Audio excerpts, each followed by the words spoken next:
This is the Meaning Business Podcast, your go-to source for business tips, advice, growth, and exit strategies, hosted by Bruce Kudry and Peter Spinder.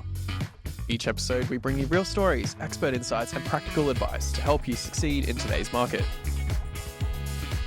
Let's dive in. Today, we thought we'd take a little bit of a different angle, and we'll talk about business owners that are already successful. They're already at that peak. They've already achieved it. They've got a business that is turning over multi-million dollars. They've got the staff. It's pretty much fully managed, or close to it. They're regularly pulling out the dividends. They're getting paid a decent salary. Everything's humming. They've got plenty of work in progress. They've got plenty of cash flow. Everything's humming really well. They've got a business that's actually a brand that many people recognize in their industry and in their marketplace. And most likely they're leaders. Yeah. We've dealt with business owners like that over the years quite a few times. And so what we want to do today is ask the question of, when you've achieved that, and if you're listening and watching this video, if you've achieved that, what next? So what do you do next at that point in time? So you've got plenty of money coming in, plenty of personal assets, your business is humming. Okay. What are your options? Where do you go from there? Where do you go from there? Okay. Yeah. So we thought we'd just sort of shoot the breeze and talk about that. Haven't really done any planning. No. I That's the best hope way to do people it. realise that they can probably tell it's quite obvious. There's no planning No, here. there's a bit of wigging. We just figure it out as we go along. So the first thing that But we do have quite a few things we want to talk about, right? we do, and So, I do sort of not just today, put a but couple of lists. on other occasions. Absolutely. Okay. All right. So have you got? Did you want to kick off? Yeah. Look, I've got a couple of things in mind. I mean, the first thing that I would say, if you're that business owner or you're aspiring to be that business owner, is to work out what do you want out of your life. What does life mean to you beyond business? Yep. What are the things that you want to achieve in your life? And are you in a position now where you are ready to transition out of business into living the life that you want to live? So it might be, and we're working with a husband and wife at the moment, where what they want to do is they want to prepare their business for sale. And as soon as they sold, they're buying a yacht. They're going to travel the world, yachting, sailing, and whatever else they got to do, and enjoy the money and enjoy their each other's company. So that's an important thing to understand. Have you achieved that? Yeah, that light at the end of the tunnel, the reason for the next step. Yeah. That's right. And it might be that you're not ready today, but it might be, you know what? Yeah. In 5 years' time, Have that dream. It can change it. Yeah. So the yacht might become a motorhome, or it might be something else. it doesn't matter what it is, whatever it represents for you. Yeah. That's the key. So you got to understand that component. Then the other part of it is, if you say to yourself, you know what, I'm still at that age where I don't want to think about retirement. I want to keep building for the next 10, 15 years. Yep. Rupert Murdoch. Yeah. So then what does that mean for you? Yes. What are the different ways that you can move forward with What does that your look like? business? What does it look like? So we'll talk through that as well. Okay. Yep. So it's probably time. I've written down two things. Okay. Probably time for me to talk about one of them, which is, as you probably know, my little sort of thing about business is you're either growing, stagnating, or dying. So no one wants to stagnate or die. So really, the only option is to grow. Keep growing. So even you think about, you start a business, it doesn't, the performance usually takes a while to get going, and then you get to a certain point, and if you're not careful, you'll plateau. And from that plateau, or that even perhaps zenith, you'll either go down, that's it, wheels fall off, or you'll find a way to continue growing. So grow, stagnate, die, that's really the choices, right? So part of growth, or part of that keeping your business alive and thriving, is to figure out what you're doing next. Correct. What's next? Correct. And if you decide that the next for you is that you need to exit, or you wish to exit in whatever time frame it is, the growth still has to be Absolutely the critical part of the equation. Because if you just maintain think, the momentum. I'm going to put the foot off the accelerator, you're going to lose the momentum. Yeah. All of a sudden, you're starting to lose value each and every single day. And then by the time you get ready to sell or exit, whatever it might be, you realize, you actually don't have as much capital, you don't have as much value as you thought you did. Yeah, and I think a part of that whole, you're at your let's call it cruising, everything's going smoothly. So it's, got to keep the foot on the accelerator and keep growing, I believe. But the other part is, if you think about what you want to do next, the yacht, whatever it is, then you can start thinking about how you're going to get there. And along the way, you might refine that and change that. It's just like when you go to build a house or designing some other thing, a world trip, whatever it is, some of the logistics can change, and that might change the way you get to that final endpoint. Absolutely. So, it might be that, what's an example? I know. So you've got to sell or you've got to get out. Yep. And it might not be sell. It might be get one of the management to take over or get your family members to take over or create a family board or a board with advisors involved in that board or shut it down. So it doesn't really matter what it is, but once you've got that kind of idea in mind and how you're going to get there, you can always change it along the way, which is, I think, a good thing. Absolutely. But the key thing is you need to know where you want to take it. Absolutely. The worst thing Otherwise, to you're do- aimless. You are. But the worst thing is complacency. The worst thing is to go, well, my business is at this stage. Right. I'm not going to continue doing anything more because I've achieved it. I've hit it. Yeah. That's the worst thing that you can do because your competition's not going to be sitting back idle. They're going to be Yeah. a bit at your heels. Absolutely. And that's why I always think about grow, stagnate, die. So even stagnation is kind of cruising, really. If you're thinking I've hit that point, we're good, you're really not growing. You're really probably, it's like putting money in the bank and not getting any interest. It's not in real terms, you're losing. There's only one time that I'd recommend stagnation. And in fact, I wouldn't use this word stagnation. I'd use plateau. I've got a word called consolidation. Consolidation. Yeah. So the only time I do it is either when you do need to consolidate for whatever reasons. You might I have agree. through an acquisition or whatever it might be, and you've got to bring things together and sharpen the pencil. Yep. The only other time that I'd say stay at that plateau is if you've got to go through a transformation activity, if you've got to go through an organization redesign, exactly. if you've got to implement some new systems or tools, whatever it might be, then at that point, you're better off making sure that you achieve what you want to achieve from those changes first and then continue with the growth. But the main thing is you've got to continue growing. You can't stop growing. But even that is really growth. Sometimes you've got to go backwards to go forward, is what you're saying. Sometimes you've got to consolidate. Where are we? Let's just lock that in. Okay, next. But you plan for the next move, and then you're ready to take the next step. If we think about it from a numbers point of view, we could see it as a different way. You could say, okay, let's say your business turns over 15 million a year, turned over 50 million last year. This year, you're looking at being on track for 15 million. Let's look at your EBIT. Let's say your profit is, I don't know, for argument's sake, $1 million even, right? Last financial year. Yeah. This year, your profit might dip down to 700, but if we look at why, it might be because you've just made a $300,000 investment in technology and in whatever it might be, with the vision that 300,000 is actually going to help you improve the way you're doing things. It improves efficiency. So next financial year, profitability will increase, should increase, and potentially your revenue increases as well. So that's kind of how I'd look at it. Sometimes you've got to go backwards with the numbers in order to move forward. Numbers aren't always the most important thing, though. The growth is the important thing. Correct. So that investment or reorganization is still growth, even if the numbers don't reflect that. Especially if what you want to do is step back, but hold on to some of the shares in the business where you've got an interest still. So if you're going to step back and go sailing for a year, it's in your best interest to make sure that the business is humming as effectively as it can. It's still on the growth path. The people that you've put in place understand growth, understand the growth mentality, and they're the people that you can actually trust in order to enact the plans, in order to enact the strategies that you've developed over the years. So, I talk about grow, stagnate, die. I'm not going to keep talking about it, I promise. But I was just listening to a podcast this morning with one of Mark Burris's mentored podcasts, recommended if anyone's got nothing else to do. It's some 454, I think he's got out there now. So this podcast was with a guy who is second generation or fifth generation butcher, and he's taken over with his father, he owns a meat wholesale business.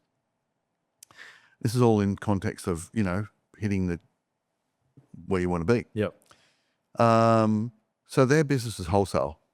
They started with a small butcher shop in Darlinghurst in Oxford Street, but that retail business just wasn't there. So wholesale was where they grew. And they got to the point in a bit pre-COVID where the business was doing 120 million a year and, flying. But then COVID hit and their wholesale business was decimated. And they had to pivot. And luckily for them, they were able to pivot. And they established an online business. And because they had $11 million, I think it was, worth of inventory stock sitting there. I think it was 11. And they had to find a way to get rid of it, basically. So motivated. They've been in online and got that going. And they've also either at that time or subsequently established some very high-end butcher shops. Now, one of they already had pre-COVID, but it represented a very small percentage of their turnover. And this is to do with that not, getting to the end goal. So obviously the father is going to retire one day. Obviously the business is big and they're doing really well. But I think the lesson was that sometimes if you don't have a plan B or another option, the business, if you have all your eggs in one basket, your business can suffer. So the owner, he describes it as a stool. And he said, we had a one-legged stool in the wholesale business. And I think this is the kind of thing you were talking about, Pete. What next, right? Correct. They were forced into it. They didn't really have a choice. Now they've got a three-legged stool because they've got the wholesale, they've got massive, incredible retail stores apparently. I'll tell you a bit more about that in a sec. You'll like this story. And the third one is their online sales. It's great.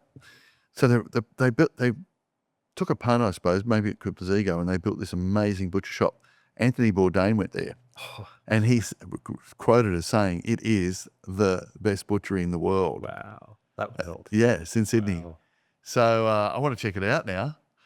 We're going to be in Sydney in a few weeks. We're going to be going there. Look, We should go. Yes. And, I was watching that thing you were talking about last night about the Korean Culinary Challenge or whatever. So there's a lot of meat there. I was thinking about how good meat is. So, but this is the point, in business, you reach that plateau and, I'll give another example in a sec. If you're not careful, you have that one-legged stool. Big time. No good. We really need to have some other stability in our business.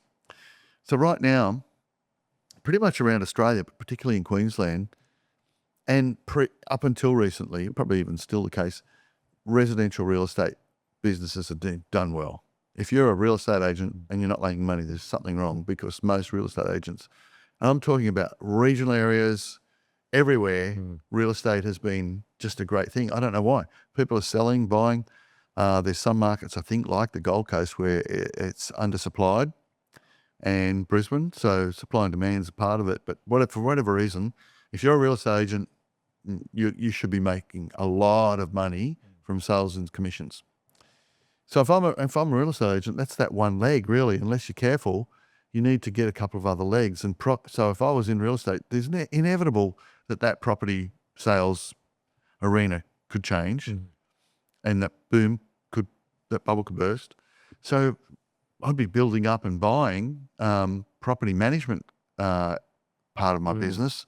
So I'm not reliant totally on just the sale of property for my income, but the property management side gives you that stability.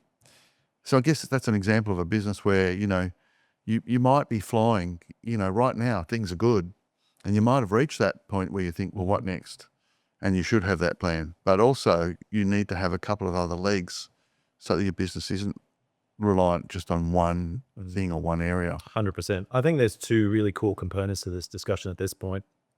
First of all, going back to the personal side of things, if your business is so successful, part of your personal mandate should be to ensure that your personal wealth is not exposed, and get the advice, get good advisors on board who can help you build an asset portfolio beyond your business. So let's assume something happens, your business collapses, for argument's sake. Okay, let's say worst case scenario. You want to be in a position at that point in time that you haven't lost your personal assets. You haven't lost your personal wealth, whatever that strategy looks like. It could be multiple businesses, it could be real estate, shares, whatever it might be. So you got to have a plan for your personal asset, personal wealth. The other component is that the discussion around the business side actually goes back to business planning. So if you've got the right business plan in place, then that business plan actually has a strong risk awareness and risk mitigation component. So if I've got a business that's turning over $120 million and I'm the owner of that business, part of my business plan should have the risk component that says, okay, here are the things happening in the external environment and internally. Here are the things that may happen. You could even, quantify them by saying there's a 10% chance, 50% chance, whatever it might be. And anything that you list as a potential risk, what you want to do is you want to have a list of, okay, how are we going to combat them? what are the things that are most likely to happen? And so what do we need to do today and tomorrow in order to ensure that we build a hedge and a moat around our business? Some defense. That's right. And that's where, like that savvy business where they had to quickly pivot. They were clearly aware of other opportunities at that point in time. They were able to go, bang, I'm going to do that. We're going to do that. Without forced into it. Yeah. That's right. I don't think they wanted to actually, by the sound of things. I think. But they had to. They had all that meat sitting there. 5 million or 10 when you've million. got no choice. Yeah, exactly. When you've got no choice, you need to take some You gotta sort do of action. something. I mean, what are you going to do? But the benefit that came from it was they've got that other leg to their business now. That's right. So some stability without straying too far from what their core business is, which is a great outcome. So I guess the other part is to say, okay, well, if you've got that one leg, you've basically got two directions you can go in, theoretically. You can move side to side. So you can go, okay, well, I've got one leg. I'm a butcher shop. Horizontal. I've got a bunch of customers. We're going to go horizontal. So the question is, what else can we supply to our current customers? What else could they buy? So how do we expand our product range, service range, whatever it might be? Now, that could be through innovation. It could be through acquisition, whatever it might be. The other way that you can go is up and down, so vertical. You could say, okay, well, do we buy one of our suppliers? Do we buy one of the manufacturers that we regularly Do we deal buy an with? abattoir? Do we buy... Yeah, that's right. Or do we go completely out of the industry? So you go outside the circle and you go, you know what? We're going to buy a completely new business that's self-managed somewhere else. Yes. So that if this industry another is option. affected, I've got my other business assets over there humming. Which I might come back to in a sec, but those guys that I was just talking about, they opened up a big butcher in Shanghai in 2005 and also one in Singapore, I think it was in 2006. Both failed. So, but you're going to have a few failures. There's nothing wrong with getting You're always a going few to have knocks, failure. right? You can't get them 100% right. No. If anyone tells you, if I or you tell people everything we do is right and successful, then we're not telling the truth, are we? Definitely not. So, but that's the best way to learn. And I think what those guys learned was, well, this is our market. Let's stay here. Absolutely. And so if you're that business owner where you say to yourself, you know what, guys, I'm listening to this and I'm not ready. I'm not ready to exit yet. Or even if you say, I want to exit maybe in 5 years' time, the big piece of advice that I would have in that case is to find the blue ocean. So what that means is a concept called the red ocean and the blue ocean strategy. The red ocean is where everyone's competing in an industry. So let's take those butchers, right?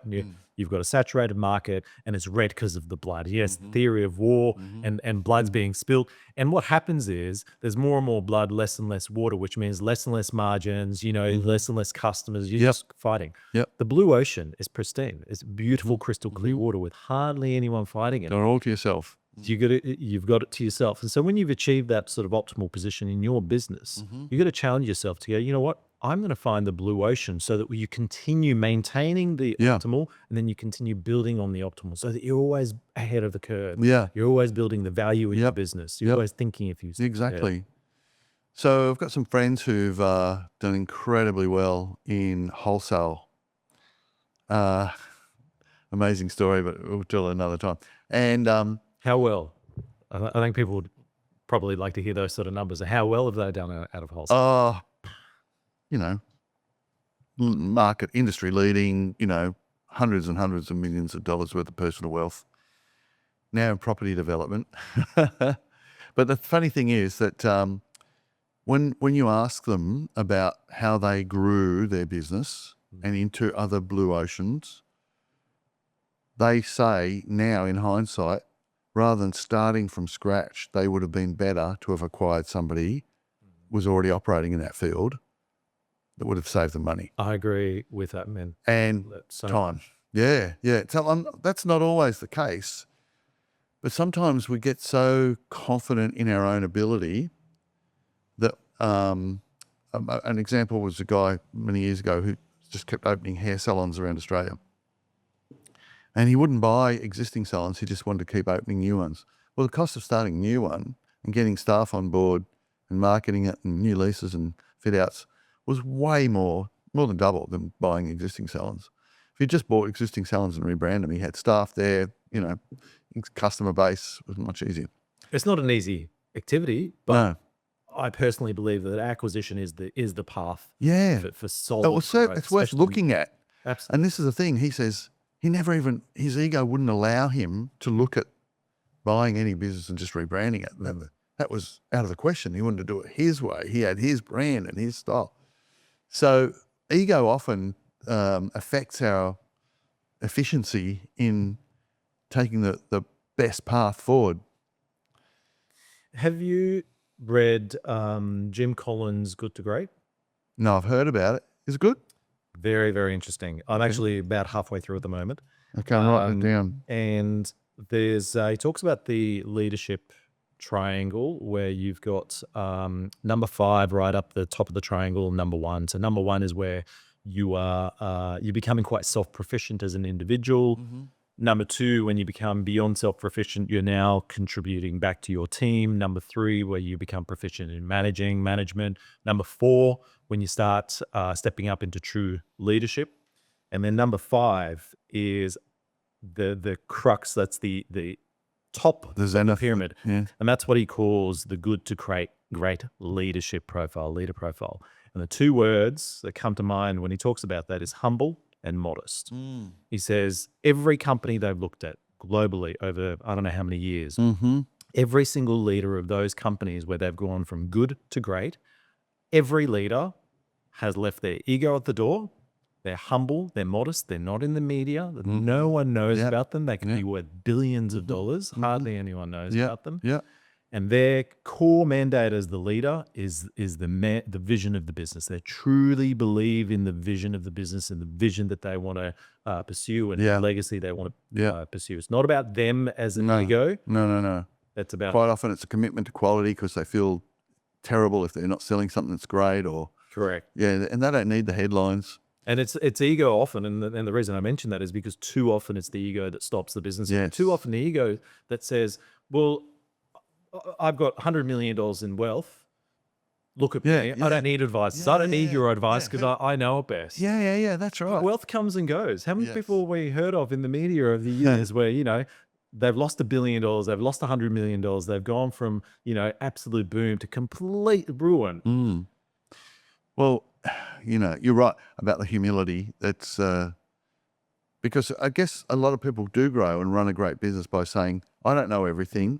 Let's figure out who can help me to take this further. Absolutely. And the true leader knows that the part of the core mandate of any leader is to bring up their team, is to put their team on the pedestal. It's about not taking the accolade for what everyone's done and saying, look at me. But you know what? It was actually Mary and Bob and Jane, whoever else. You can't do it all yourself. You have to have people. So therefore, look after them and figure out what's not right if there's something not right and try and fix it. Yeah. So at that pivotal point where you've achieved your personal wealth, you've got a successful business, at that point, it's so common to see the ego really grow, especially with men.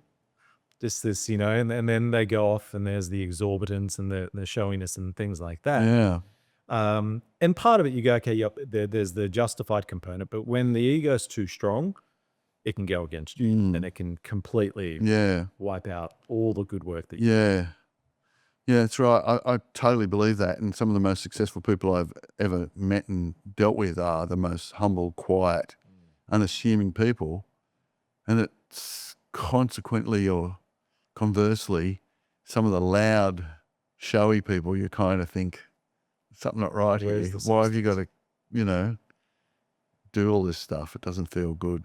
Not always the case, I'm sure, but I mean, I think it's great when people have had some success to enjoy it and celebrate it. It's awesome. Big time. I'm a big believer in that. And you know what? If you've achieved it, you've got every single right to go and spend your money on whatever you want. Yeah, exactly. Buy your toys, exactly. Everything like that. That's exactly. You've earned it. You've worked hard enough to achieve that. Yeah. What I'm saying is to make sure you're now thinking about how to make sure you don't lose it, how to keep maintaining the assets you've got. Yeah. So you're not losing the momentum, because I know people, there's one person, a close friend of mine, who has lost almost everything over the years and had a very successful business, had a very big property portfolio, lost everything due to certain decisions that they made. And I look at that person, I've learned a lot from this individual. I go, okay, I clearly see where you've gone wrong. And hindsight, you can clearly see it in the rearview mirror. It's not that easy at the time, probably. That's right. Just on that, Do you know what Bitcoin is today? It went up to, was it 103,000, 104,000 yesterday or the day before? That's crazy. Yeah. So I think to myself, geez, I didn't look at that one. I should have maybe put a bit of money in. Did I tell you that I could have bought Bitcoin when it was about $5? Yeah. I'm sure we've all got those stories. I've got those stories about property and shares, Yeah, right? yeah, everything. This is the thing, right? It's a small thing, but you talked about defending your position before, about having structures in place that can make sure that it doesn't all come tumbling down. But the other thing about investing, is if you are doing well, you should put money away, and you should invest it. And I think there's a bit of luck involved in investing. Let's be honest. Bitcoin, it could have gone. Anyway, it didn't, and now it's a legitimate investment thing, just like gold. But people put money over the years into luxury cars. There's a particular car called McLaren F1, which was about $1 million not that long ago, and now they're about $23 million US dollars. Good investment. Well, that's the thing. Once you've achieved that sort of status and you've got the funds, the definition of investment really changes. We've got art, we've got luxury goods, handbags, and some of those handbags that you go in and you go pay $5,000-$10,000 for a Louis Vuitton handbag. Yeah. As long as you're looking after it, that's going to appreciate in value. So the classification of investment is really, really broad. Yeah. And I do believe that if you've got the capacity to spend and invest in those sort of assets, you really should be thinking, Yeah. expand the horizons. And as I said, there's a bit of luck involved. Somebody bought that Louis Vuitton bag for $500 once, and now it's probably worth 50 grand. They wouldn't have known that at the time, but diversity is what I was getting at, and so I think it's a great idea. If you're earning money, and let's say you earn it in a few chunks, so you might have a consistent income, and you get a $50,000 chunk, just put it away. And just live off that consistent income. You get another 100 grand, put it away. And pretty soon you've got that nest egg there, and that's your investment. So what you just said is what I've seen time and time and again, the poor entrepreneurs do the opposite of. And I've seen it so many times. They start making more and more money. So then they start spending more and more money. Yes, sometimes you got to spend money to make money, but they're not spending money to make money. They're spending money on frivolous toys and, excuse the language, but crap, where you go, well, you don't actually need that. If you would just put away some of that money, actually think of investment. And then they wonder what happens when, things come tumbling down, income goes, and they're like, oh, I got nothing left. Well, it's because, you've got 2 AMGs and you got this, that, and the other. And well, you probably leased it too, put some money down and they let the rest. That's just, No, there's good investments. And by the way, I'm going right off track here. I've got to tell you this quick story. A guy I know who's a farmer bought a farm, looked around. He was wanting to buy a farm in Victoria, and he found this farm. So he buys it. It's got a road going through the middle. Finds out that he can sell half the farm to another farmer for nearly what he paid for the whole thing. wow. So he does that. Has the other farm left over. Goes to put a shed on there, which he can live in. Orders it, pays the deposit. Finds that he could buy a house that's being an old house that he can relocate, but it's perfect. Moves that house for a couple of $100 grand to the new location. So now he's got the farm that probably owes him very little. He's got to put a shed on it. It's not there yet. He's got the farmhouse there, which he's going to go and live in and on weekends and muck around. Anyway, the shed comes. And he's, what am I going to do with the shed? Finds out he can get up to $3,000 a week on Airbnb from the shed, right, which is down the other end of the property. Wow. And then there's a bit of a river there, and people can go fishing and bike riding and stuff there. So, first of all, bit of luck involved, but he was smart. He looked around. He figured out he could subdivide this property, and smart because he could buy an old house, relocate it there, make a really nice dwelling to go and stay in on the weekends, and the shed you can rent out as an Airbnb. Clever. Yeah, but I think the thing there is, Pete, if you're not having a go, you're not going to find those opportunities. And you've got to open your mind up. So if you are in that stage, I would say talk to people, talk to financial advisors, read up on different things. Don't be dismissive, because if you've got the opportunity to invest and you've got the capital, you're just missing out if you're it's not fun. if you're not spending Exactly, you're time. missing out. But it can And be it is fun fun, doing that. yes. Yeah, absolutely. More fun than watching TV. Yeah. So that takes me back to the grow, stagnate diet, right? Just like that is investment strategies. If you're not having a go, you're not finding out. It's the same in your business. If you're not having, it can be fun. If you're not having a think about and a go at other legs on that stool and other options, then you're really not going to find the opportunities. So we need to. Absolutely. All you're ever going to do is stagnate, and then potentially the business might, Yeah. it'll either die, or maybe with a bit of luck, Yeah. sort of maintain it Yeah. for a period of time. So don't stagnate. Exactly. Keep Grow. growing. Even if you're thinking about getting out, don't take your foot off the throttle. You've got to run over the finish line. Don't fall over the finish line. Absolutely. Well, I think that was Hope that makes sense. fictional. Yeah, okay. All right. Well, considering you had nothing to talk about, nothing planned, we figured out something. Love it. So takeaway message: if you're in that position where you've got a very successful business, you're achieving really, you're hitting your financial goals personally, and you're in that sort of happy state, if I can put it that way, challenge yourself to continue growing, challenge yourself to identify your personal plans, and just don't pull back, because that could potentially undo all the years of hard work that you've put in. Yeah. Let's finish on that note. Awesome. Thanks, Bruce. Thanks, Pete. Bye. Bye.